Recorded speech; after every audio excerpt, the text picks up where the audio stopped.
निसर्गाच्या कुशीत शांत वातावरणात वसलेलं हे पांडवकालीन प्राचीन श्री नागेश्वर मंदिर सिंधुदुर्ग जिल्ह्यातील कणकवली तालुक्यातील नागवे गावात वसलेलं नागेश्वर मंदिर हे आपल्या अनोख्या, पवित्र आणि ऐतिहासिक परंपरेमुळे विशेष ओळखले जाते।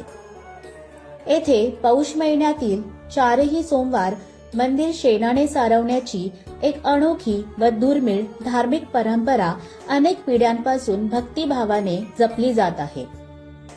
अशी श्रद्धा आहे की मंदिर शेणाने सारवल्याने व मनोभावे नवस केल्यास इच्छापूर्ती होते। त्यामुळे पौष महिन्यातील प्रत्येक सोमवाराला दर्शनासाठी, नवस फेडण्यासाठी तसेच मंदिर सारवण्याच्या या सोहळ्यामध्ये सहभागी होण्यासाठी मोठ्या संख्येने भाविक येथे येतात। या 4ही सोमवाराला महाप्रसादाचे आयोजन केले जाते। आधुनिक काळात जिथे शेणाने सारवण्यासारख्या पारंपरिक प्रथा कुठेतरी हळूहळू लुप्त होत चालल्या आहेत, तिथे श्री नागेश्वर मंदिरातील ही परंपरा वर्षानुवर्ष अखंड श्रद्धेने जपली जात आहे। तर या पौष महिन्यातील पवित्र सोमवाराला मंदिर सारवण्याच्या या भक्तिमय सोहळ्यात सहभागी व्हा आणि या जागृत प्राचीन मंदिराला अवश्य भेट द्या।